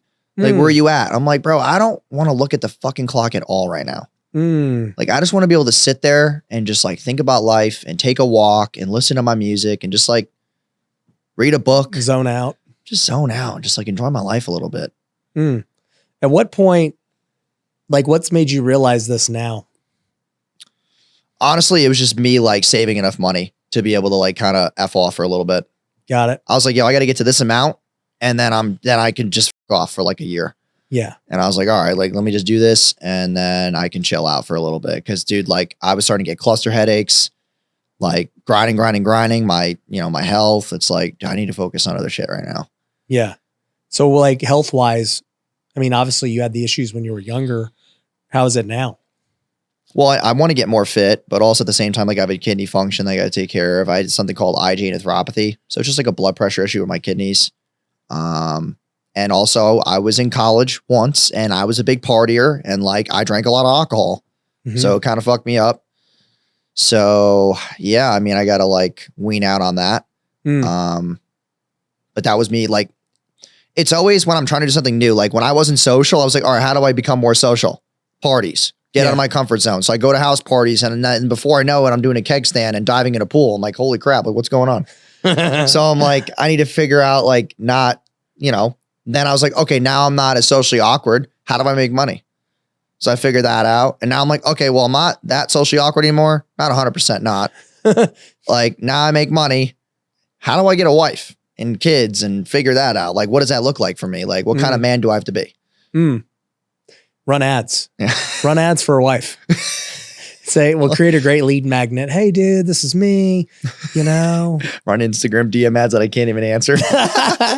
Do not DM me. Fill out the opt-in if you're interested, if you're serious. That's great. Check. Let's just check your level of interest. Do you want to get married at this time frame? How many kids? That's funny. And like all my friends are having kids and I'm like, they're like, dude, it's the best experience ever to be a dad. Like you don't realize it yet. Yeah. And I'm like, damn, dude, I feel like 2 years ago, I'd be like, dude, that's a huge obligation. Like I just can't do it. But now I'm like starting to see how my guy friends are around their kids. And I'm like, damn, dude, like that does look pretty cool. Yeah. I've got 3 of them and 3 under 5. And dude, kids will change you, man. They change your priorities and, how much you want to work. And, to me, it's always been this game. That's what the Wealthy Way is all about, is like growing in all aspects of life. It's not just business. And so for me, obviously I want my business to grow and I want to dominate and just make it bigger and better and, all that. But I want to do it in a way that doesn't sacrifice everything else. And so for me, in order to do that, most people would say, oh, well, I got to just work more hours and that is what it is. I'm like, no, there's a better way. Like I just have to do it better. I just have to think more strategically, pull better levers, hire more people. And if I do that, it can grow and I can still go do the things I want to do. Yeah. I love it. So I guess like at this point, you've been in the ads game for a while, and I'm going to ask this from let's just say a service-based high ticket perspective, whether it's coaching, whether it's consulting, agencies and everything else. I know we're talking about events being great, book a call funnels and stuff like that. Do you think like the evergreen webinars and stuff still work? Like what's up with that? I wouldn't go for the webinar route. Honestly, I would rather see you do a low ticket funnel. Like explain what like a $7 PDF tripwire. Okay. To a bunch of upsells and then a book call with setters in between. Okay. That's crushing for us right now. So like I have 3 low ticket offers running right now. We're spending about 15 grand a day on them. Okay. And I'm breaking even on the front end. Okay. That's good. And we're making money on the high ticket. So it's like, it's free ad spend. Like your ad spend's free. Because you're getting all those opt-ins and those leads. Yeah, dude, it's nuts. Like running low ticket, like completely changed my business. Hands down. So before it was all just high ticket book a call. It was all high ticket book a call, spending $100 for a book call, $140 for a book call. Now I'm getting purchases for $29, $35. They're a buyer. They're committed. Yeah. And then we can call them in 5 minutes and then they can buy something else. And also we can't get the whole, I don't have my card on me objection. Oh, we have it. You bought the $7 PDF. We could just use the card on file. We have none of that bullshit going on. Yeah. And then what are they normally buying? Ad services. So like your $2,000 a month ad service. 2, 3, 5. Yeah. So like, what's the lead magnet to that? So we have a couple different, we have 1 million views, which is like, hey, take my 60 winning viral video scripts for $10 and start getting 1 million views in 60 days. That then goes to 4 upsells and then a book a call page. And then we have a second low ticket that I just started. Dude, we just started it 4 days ago. I'm already up to like $5,000 a day in ad spend. It's the fastest way to scale your spend. It's just low ticket shit. How much do you spend a day on your own stuff? At least 25 a day. 25 grand a day. Yeah. So you're spending almost $1 million a month on ads. Dude, so fun. And the credit card points are nuts. You should have a black card then. Dude, they told me that I haven't been put into this like pool for it. And I'm like, bro, I spend like dumb money every year. Like this is crazy. And they said you have to be Amex for 10 years and then you can apply. But I'm like, dude, there's gotta be some inside shit on that. There's gotta be. I've been with Amex for 6 years and I spend like well over like $5 million a year. Like what the hell's going on? So I'm like, it's kind of weird. I don't know. But we run the second low ticket, which is called my low ticket starter kit, where I'm just teaching people how to build their own low ticket offer. Oh. And that's where I get them in and it's 27. And then the order bump, dude, I have the highest take rates on an order bump in history. My order bump take rate is 91%. Whoa. Dude, I've never seen that before. The order bump's insane. And how much is the order bump? 17. What so is it's it? 27, 17. It's just an ad training. And the way that I write the copy on it is insane, dude. You write all your own copy still? Yeah. That's like my zone of genius. If I get given like a low ticket funnel, bro, I could churn that into 5 figures a day within like a week. Like any low ticket funnel, I'm like, dude, just give it to me. I'll fucking make it work. Low ticket's my shit. And then we have a couple upsells. And the crazy part is that the upsell take rates are even more insane because my first upsell, usually industry standards like 30%, 51% on the first upsell. And it's a bullshit Loom video that I made while I was drinking a Stella in my house at 10 o'clock at night. I'm like, yo, we're going to shoot this 6-minute Loom. Another hack is if you run upsell videos, put it on 1.2x on the play button, makes you more money. You speed up the video. So you don't do any heavy edits. It's just no, it's just straight up Loom. My fucking hair's all fucked up in the corner. I'm just like red recording on the side. I'm just like, yo, congrats on buying the low ticket starter kit. If you want to double your sales, listen to this video. So you bought this, and then I just go through it. I'm like, hey, grab the shit, click the button below. So there's a third sell? There's 3 upsells. So one is just copy my funnel, which is my low ticket funnel that if they take all my upsells and downsells, like this is a funnel that's made me well over like 12 million on just low ticket products. So they can steal the whole funnel. Upsells and downsells, it's all fill in the blank. Yeah. And that's $57. And then they go to the second upsell, which is where they can get private Facebook community. They get all my email and text automations for the low ticket offer. That's 67. Then the third one is 67 extra or like 67 extra. Okay, got it. And then after that is what I call the low ticket organic millionaire, which is me packaging all my organic stuff on how to make more money through SEO and stuff like that to drive more organic traffic in emails too. And then after that is book a call. So, and how much is that third one? 47. And with that, how many, so you're saying that in totality, that will make it break even on the ad spend. And then they book a call and your book call's free. Yeah. Your book call is the money, right? So instead of paying for book calls, you've subsidized it and you have actual qualified buyers. Yeah. Is there an opt-in before seeing the low ticket? No. Okay. That decreased conversion rates for me. Yeah. So when I put the pop-up, when they click the button to go to the add to cart page, it just decreased the conversion rate. Walk me through how you create something like that. You just have this idea and you're just like, what? Yeah. So like whenever I think about low ticket offers, man, I always sit there and go, what is the one small tease thing that someone wants that will give them a result really, really quickly? Like even in your niche, like, okay, if you just showed them something for $9, how to find your first wholesale deal. Here's the exact filter and indicators and site that I use to get your first wholesale deal, $9. That's what they want. They don't want this big ass course with a bunch of videos. That's what you sell them on the phone to get faster, better results or more of the same. Yeah, yeah. But the low hanging fruit is like a script, template, fill in the blank, copy and paste, this 6-minute blah, blah, blah thing that you could do every morning, like a morning routine bullshit. Like it's got to be a small tease of what they want because they don't want to do the work. From there, you're going to make that. And then how do you think about the next thing? I think about the next thing in 2 sub facets. So if, for example, they buy my scripts, okay. Let's go down my path. I'm going to show you how to find your first deal. Like this lead source is whatever. Okay. Then your order bump would be now that you found your first deal, like, how are you going to fund it? Yep. How are you going to fund it? So like either you would do a split test. Either you would say they get 1 wholesale deal or you get an order bump where you're like, hey, listen, you could join my private email list where we send you 30 deals a month for 30 days. That's sexier. It's more of the same. Trust me, they're going to want that. Then the first upsell after the order bump is, okay, now that you might have gotten 30 deals a month, now you join this private list. How do you fund them? Join this group for $7 a month or whatever. And if they say no, then you do, hey, listen, I get it might be the price. You're mad. I'll give it to you the first month for $1 and then $7 moving forward. And then you get more people in continuity. And then the next upsell after that has got to be faster, better results. So that's got to be either like, now that you know how to fund it, it's got to be like a no money down upsell. How do you do this with no money down? And then the third upsell after that's got to be tax hacks. Like how to really take this and like pay no money in taxes. Like you're making all this fucking money. How do you not pay taxes on it? And then another Which up. is funny because they haven't made any money yet. Yeah. But they're still going to buy it. No, I know they're already Yeah. It just cracks me up when people who aren't making money worry about tax hacks. And I'm like, guys, you don't even make money right now. Don't even worry about that. You'll be happy to pay taxes. This means you actually made money.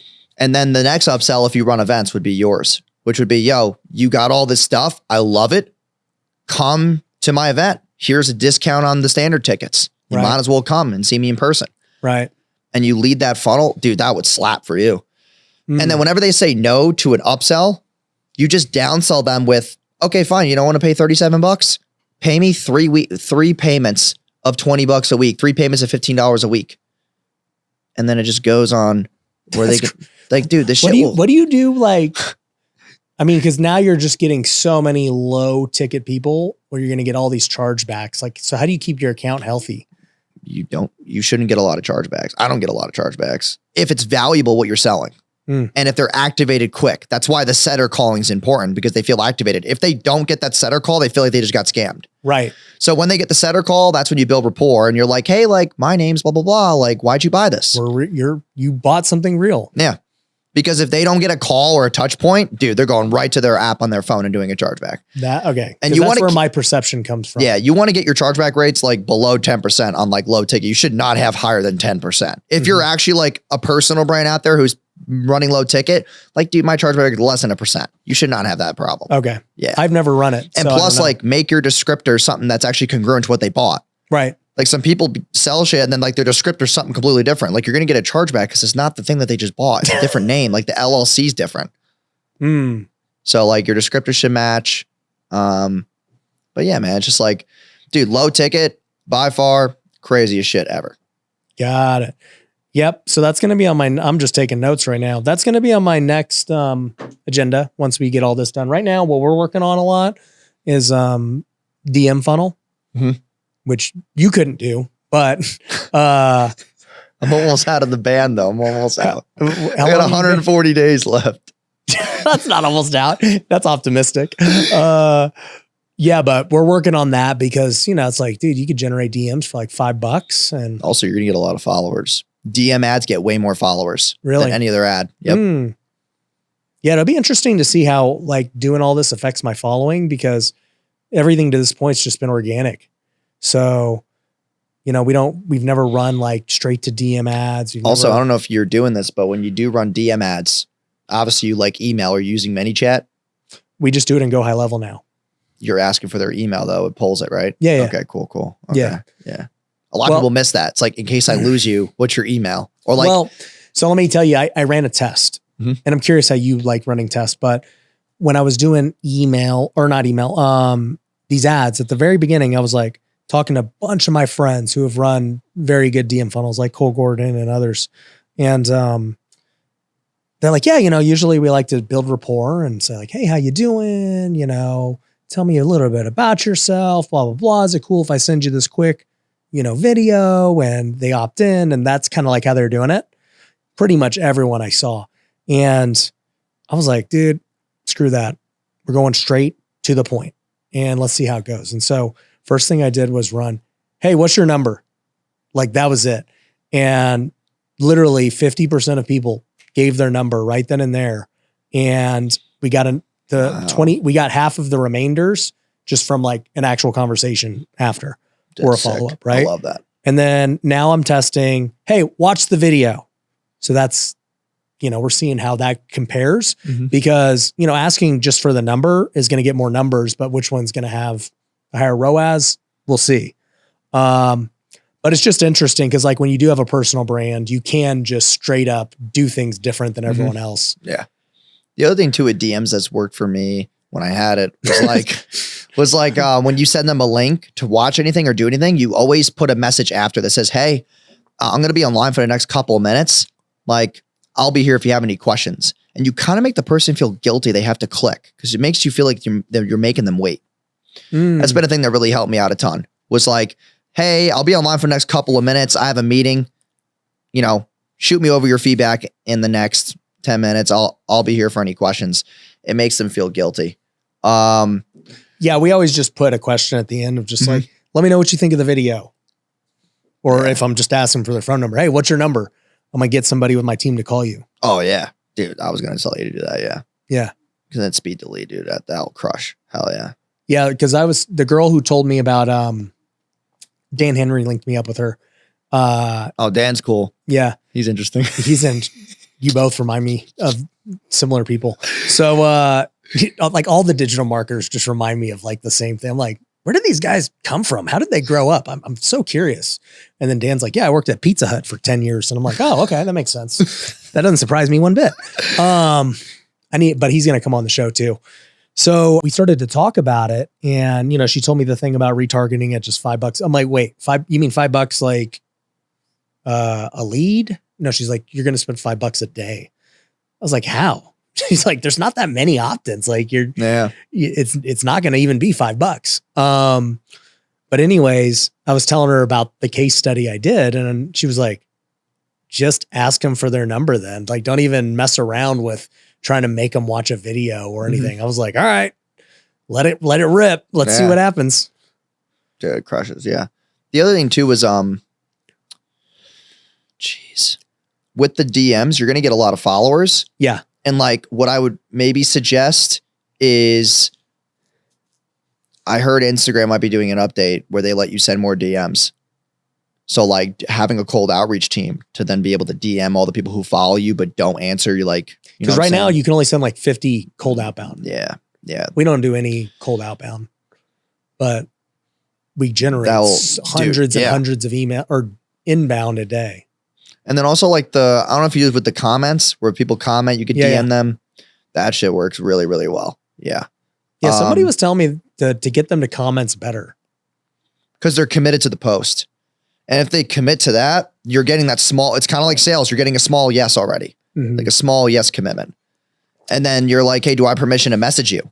And then they answer in the reply of the thread. Also, what you're doing though is that you're boosting the page, like you're boosting the post. Right. So when they comment, you reply, and then they reply again. It just keeps boosting the post. It gets more views, and then that's what Dan was telling me. He's got the comment, and I don't know if the AI bot comments back or not, but it does something like that. It should if you trigger it off a certain conventional word. Yeah. You could trigger it. Yeah. Yeah. Interesting. Yeah, I met a guy who's doing about $2 million a month, and his DMs all manual. He doesn't want to use. What the hell? He just has like 20 VAs, and he doesn't want to use. That's wild. Any of that because he doesn't want to risk anything, and he also is like a believer in. Now, granted, he's not a personal brand or anything. It's just like a company page, and he doesn't want to use, or he wants it to feel real, like instead of just I got it instantly, like this thing where it's clearly automated. Also, with that $5 a day ad you were talking about, what you can also do is you take all the opt-ins and you could retarget 5 too and send them to low ticket. And then other people who buy low ticket, you do 5 and send them somewhere else. So you scoop them up as you go. You're creating these different buckets of people. Like we have, I have a free training funnel that we run that gets like $4 an opt-in. And like what I do is all the $4, I just retarget them and they go to book a call straight to calendar, or they go to low ticket. All the people who buy one low ticket get $5 retargeted to the second low ticket. All people buy the second one, I get like 20-cent purchases, and they just go through the funnel, and it's just like, dude, it's the easiest ROAS ever. Yeah. So it's sick. Yeah. She was, let's talk about ROAS actually, because this is an interesting topic. Because I talked to pretty much everyone in the industry, and number one, I don't believe anyone. That's just what I have come to the conclusion of. Like, it's not that I don't not believe people's character or anything. I just don't believe we're talking about the same thing. Because the way I've realized is so many people identify ROAS in their own way. And I'm like, this makes no sense. Why would you count it that way? Right. Like I'll have some people that just do contract value. I'll have some people that will do, cash collected from payment plans, from new cash. Some people who are only doing just like brand new customers, and payment plans are a separate thing. Like, and then I started going down the rabbit hole. I'm like, well, how do you get proper attribution on a thing that, somebody upselled 6 months later, like how the heck are you doing ROAS? I only do 30 days. So explain to the audience. So like when someone buys, if you actually have like legit systems in place, you should be able to pull more money out of somebody within 30 days.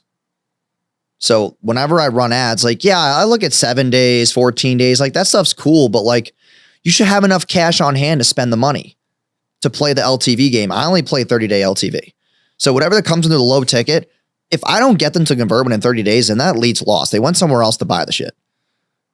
So that's why I like at ROAS. Like I look at 30 days because if I break even on somebody on day one and I don't have a touch point, an email or some type of free training for them to come to within a week, 2 weeks, like I shouldn't convert them within 30 days. I suck. So when you're calculating your ROAS, I guess as a company, are you just simply taking for that month, hey, here's what we spent in marketing and here's what we made? Usually, yeah, 30 days, yeah. That's as simple as it is. Yeah. So that would track all your payment plans. It would track. Now, if you just have one product offering in one funnel, then it would be like within the week because you have nothing else to offer them. So you have to know, because like, let's say you run a book a call funnel and you're just running one funnel and you're spending, $5,000 a day for a week. Okay, fine. That's 35,000. What if you're sitting there on day 2 and you're 10 grand deep and no one's closed? Well, you have follow-up set for Thursday and Friday. Like those could close, but most business owners will freak the hell out because they're not one call closing by Wednesday. That's why like when you just have one funnel, like, yeah, you could look at it for a week, but like, what if someone books on Friday? They want to follow up on Monday or Tuesday. How late out should you let people book? 2 days. Yeah. That's the least I'll do. Yeah. Cause then dude, The people's most. shiny object syndrome, they go all over the place, bro. They're booking with somebody else. They buy it. No. Yeah. But that's why I run low ticket, because you get them activated quicker. The sales cycle is 3 minutes. They go into a funnel, they put their card in and they go through upsells and they leave. Like that's the fastest thing that I've ever seen. Cause when people go to free opt-ins and stuff, like, yeah, it's cool, but like they're not committing to shit. Like they're not putting their card number in. I want their card. Yeah. Shows commitment. Skin in the game. It's like you actually went to your wallet and grabbed it, or you swiped up on Apple Pay, did Face ID, like you did something, not just hit autofill on name, email, and phone and went to the next page. Because a lot of people have the autofill thing now. Yeah. So I'm just like, dude, I want credit card numbers. The one thing that Greg always said to me when I was first getting mentored by him was people don't vote with their mouths, they vote with their credit cards. Yeah. And I believe that shit to this very day. It's true. So back to ROAS, like so many people, I mean, like, what are you tracking for a successful campaign, right? Because I don't know how much okay, your business, right? You do just monthly retainers with your guys. So like you have to truly track lifetime value because you're not getting this big high ticket thing up front well, at your events you are, but not from your book a call funnel. It seems like that I look at 4 months. 4 months. Low ticket's 30 days. The book a call is 4 months because that's what they have to sign for is 4 months on average. But with the low ticket, like what are they buying in the 30 days beyond the low ticket? What's the main sale? It's back to ad services. Which is 4 months. Yeah. But the low ticket, I need to know if they break even in the first 30 days. All you care about with low ticket is breaking even. Dude, if you break even, you're building your list too. Yeah. If you were to like, even if you go like simple numbers, if you're paying $10 for someone to spend $9, that's $10. Let's say you spend 10 grand a day. Dude, you're adding 1,000 people to your email list a day. Yeah. And you're breaking even. How big's your email list? Like 180K, something like that. And they're all fucking buyers. Yeah. Like I don't want free opt-ins. I can't do it. Because then you call them, they're like, oh, you're trying to sell me shit. I already sold you something. You're a buyer. Yeah, you come on the list, you're a buyer. Why'd you buy? Where's your business currently at? How could we help you? But you do have opt-ins too. Yeah. But we run like maybe $200 a day on the free training one. It just gets like people to watch this video and then we retarget them and book a call. Because what we've seen is through Hyros is the people who go to that free training, we retarget on book a call. They're cheaper cost per book call, higher close rate. So I've seen that funnel match really well. Got it. But it's like, dude, I'm just so into low ticket. Dude, if you stick me in front of a low ticket funnel, that is my shit. I will sit there all day. Like we'll pump out 2 low ticket offers a week. I test every single week, 2 low ticket offers. All right.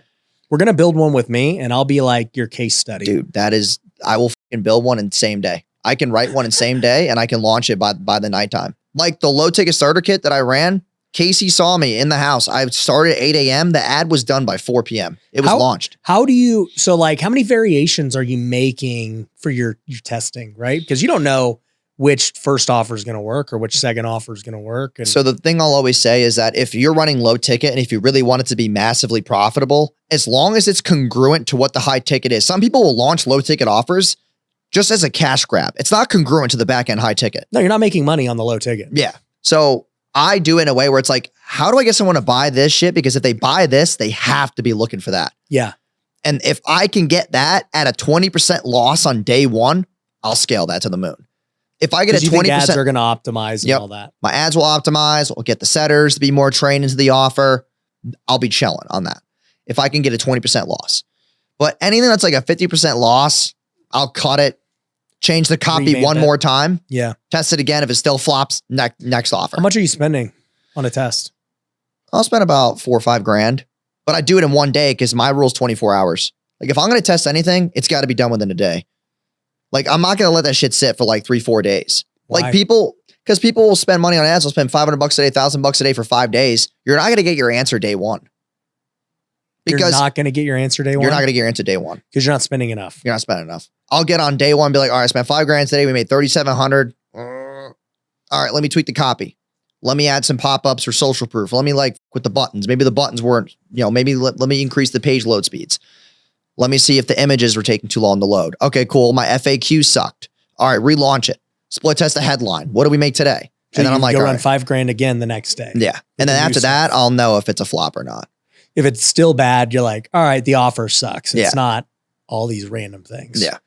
But you change the random things, then all of a sudden it's And sometimes it's 20% just the product name.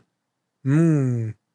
Like there's like low ticket starter kit is doing well, but I'm like one of my old friends, they call him like Runway Billionaire on Instagram, but he ran something called Low Ticket Millionaire, and that actually did very well because of the name.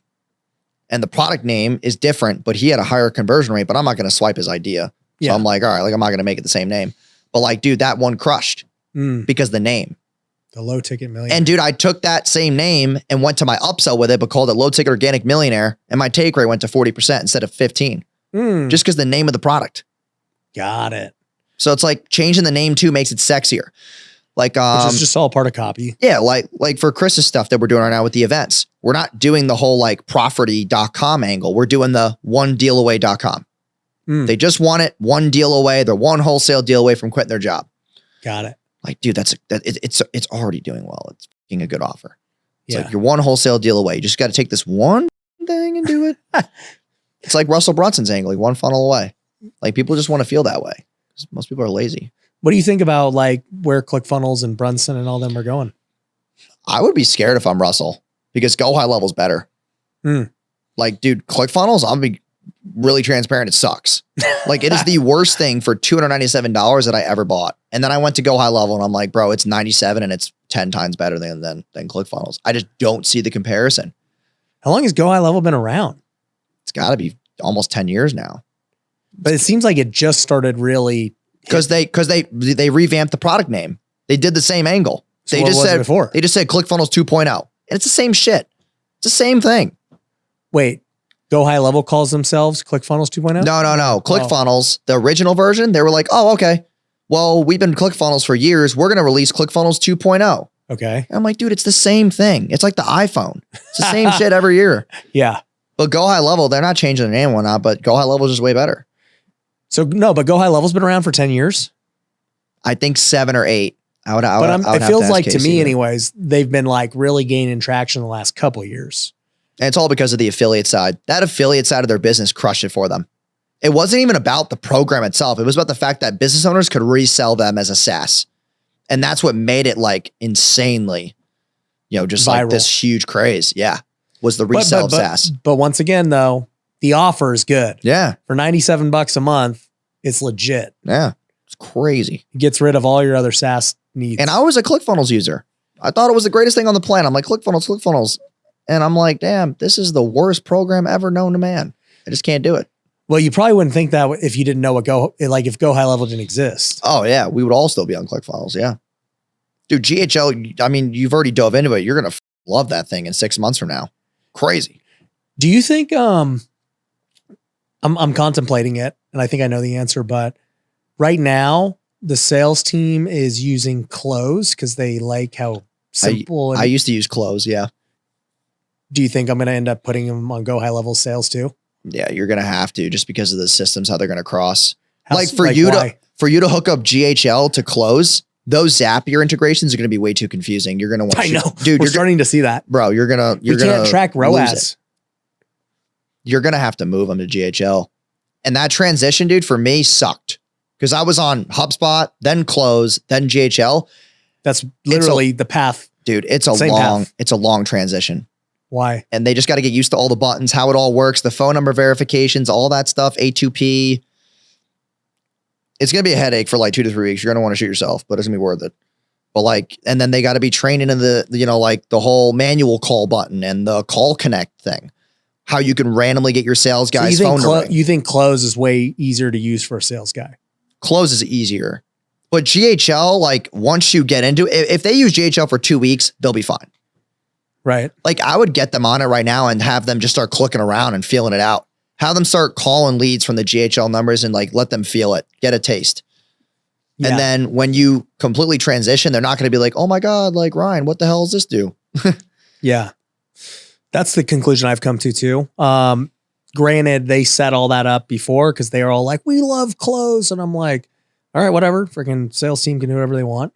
And now that I'm in it, I'm like, this ain't gonna last. Like just seeing, to your point, the back end not communicating properly, and then it's just way more headache. And also you have all your pipelines, your opportunity lines, you got all the tags. Like, dude, you can see what leads have bought. Like close is cool, but it gets a little too complicated sometimes. I don't know. It's just like, and also it hosts all the funnels. So all the shit's in there in GHL for you. Well, I was just thinking like, from the marketing side, it's there and it's easy. And like we are housing everything marketing related there. So like, could I get away with the sales team just doing close and then a VA, I guess, manually? But we don't do low ticket. So like, that's why, but the moment we start, then the volume of transactions. Oh, dude, the GHL thing's going to look sick too when you have low ticket, because you're just going to be like running this pumping pipeline. And it's just like insane, dude, how it all comes together. But like the way that you can easily have like custom links for the calendars and custom spots and the AI booking bot in GHL, it's crazy. Yeah. It's so sick. Yeah. What is the AI booking bot? Tell me that. So like if someone buys low ticket, you can have this AI that's trained by ChatGPT to literally be your setter through text. Like it'll ask you them questions like, hey, why'd you buy the low ticket starter kit? Oh, you run a beauty business. Awesome. What kind of beauty business? And it knows. Like it'll go back and forth through text and then set an appointment. That's what Dan. Okay, so that's what Dan was talking about. He did, dude. Yeah, he created some crazy he logic. Has his AI, yeah. It's like $1,000 a month. It's honestly worth it. Yeah, Dan shit's cool. Yeah. But like the dude, he's like, I'll send you all the logic if you want it. I was like, okay. Like the low ticket to high is going to be cool. Plus even opt-ins too, like how all the workflows and automations are going to work for you. It's going to be sick. Yeah, no, I'm excited for it. And that, to like bring it all full circle, that's why I realized that up to this point, we've gotten poor ROASes when it comes to paid ads. And like, we've only been profitable because of so much organic traffic, right? It was masking the issues with all the different leaks. And now that I've spent the last 2 months rebuilding all of it in the behind the scenes, I'm like, dude, like I'm a pretty smart guy. And so for me to have this big of an issue, I can't imagine what normal people are having as issues. And when they're not closing deals and everything for these agencies, like they think it's the ads, and because that's always the leads suck. And then the leads do not suck. Yeah, it's just always, and it could be that your sales team sucks at sales, but to me anyways, I think it's more so all the things that happen in between lead to salesperson. Yeah. And you can't really fix that. Yeah, you can't. But it's like, well, you can fix it, but I'm just telling everyone you can really fix it, hard. But it takes a lot of time to revamp and a lot of training and honestly a lot of money. Because you just told me another thing where I'm just like, damn, dude, all right, I'm going to have to, there's another month basically that's going to have to happen to switch. Yeah. But I understand how hard and how valuable it is. But like, once again, agency wise, you'd be like, I don't know. I'm like, how do they make money? Like I was talking to my buddy Neil Patel, and Neil runs an agency, but not in the way that Isn't it all SEO? No. So he has a massive agency for enterprise companies. Gotcha. And so they manage literally like billions of ad spend. And we were just talking about it one time on the podcast, and he was like, yeah, we'll go bid to go get Coca-Cola's ad spend or Cisco's ad spend, and they're going to go spend $200 million with us. And like, we got to manage it and, spend it properly and hit their initiatives. And, the sales cycle to get that account is so big and long. Oh, yeah. And he's like, we also have to front their ad spend for them because they can demand it, right? There's like all these other agencies they get to choose from. And so they'll make them do net 30 for them, Huh. And I was like, wow, there's a lot that goes into that. Holy crap. But, you think about it and I'm like, all right, well, those guys, yeah, that makes sense. When you're dealing with that big of ad spend, I don't know what they charge on it or how that, Yeah. but it's like, yeah, I could see how that makes sense because you ain't worried about their system or business being broke. Like they got it all dialed in. Yeah. That's sick. Yeah, dude, Neil's been a tank for years now. Mm-hmm. He's been in the space for so long. God. Yeah. He was telling me some stuff that I never even considered with ads and, SEO and all that stuff's what he's known for. But even, I saw he said the other day, he goes, hey, people were like, Neil, should I start a blog and, build up my SEO, my business and all this stuff? And he's like, no, if you're going to go put time and effort into something, you should start a podcast. Those are his words. And he goes, I forgot the math he had behind it, but it was like, there are hundreds of millions of blogs and articles and things right now. Like, there's basically one blog per every 5 people. And he's like, there are only like 5 million podcasts. And there are a lot of people listening to podcasts who also spend more money than people who read blogs. He's like, podcast viewers are the biggest spenders. And he was like, so think about it. There's only 5 million podcasts for the 300 million people in America. There's an undersupply of podcasts. There's an oversupply of blogs. That was his thesis. And I've been saying it. I just didn't really know why. Like I had my reasons why I believe good for content too, dude. You do content without stressing yourself out about doing certain topics. Oh yeah. Well, no, the content, the relationships, the long form, the clips, all of it. Like I already knew it was great for all those reasons. But when he said that, I was like, okay, that's the part I'd never could like explain, because to me, I was like, podcast is undervalued right now. I don't know how to explain it other than I see all the benefits I get, but now I can explain that, yes, it's also undersupplied relative to other forms of social media. Yeah. So, it's like, how many digital marketing podcasts are there where people are talking about ads and traffic? Like there's not many. Like Neil's been doing it for like 10 years. But he hasn't really had much competition. Yeah, I mean, I just started mine like 6 months ago. It does okay. We get a lot of clients who watch it and buy. Exactly. And we track all the clicks and it's great, dude. It's sick. Yeah, and you said it does okay. Like maybe it's not getting a ton of downloads or anything yet, but when you look at like how many people it gets to buy based on... Oh, yeah. Dude, it adds easily actually like 20, 30K a month for us, which is fine. I mean, whatever. But it's like, I don't have to put up any money to really do it. It's not like this expensive thing. Yeah. So it's like, and podcast clips go more viral. Yeah. They get more views. Yep. And those views push them to watch the full episode. And then you collab. Yeah. Dude, it's a wrap. Yeah. So what do you think is, for anybody who's thinking about doing paid traffic next year? I think you're going to say they need to get a low ticket offer, but like, what do you think? I mean, next year it's going to be interesting because I don't know where the economy's going.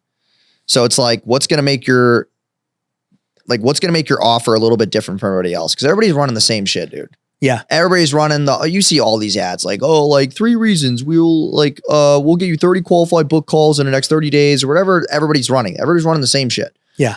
So it's like, how do you make your offer so sexy and different that people actually want to impulse buy?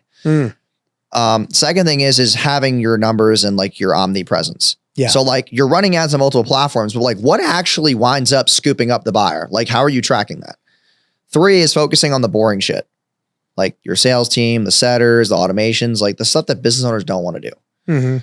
And then fourth is honestly online of is the event space. Yeah, I agree. Dude, like the event space crushes. The ROAS is ridiculous. If you're sitting there, I don't care if you don't have a lot of followers. You don't have to have a crazy following.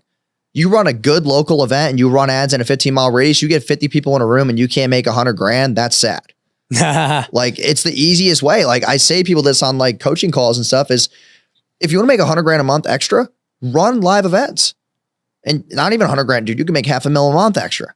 Like it's the easiest way to make money. You don't need to have a massive sales team. You go in person, you pitch, and you make money. Speaking of that, back to ROAS, you said the live event, you're like, dude, I might make, $500,000 lifetime value from these guys. And it cost me $10,000 to run the event. Yeah. Like that's a 50X, you know, when it's all said and done. What kind of ROAS do you think is like industry standard for like high ticket?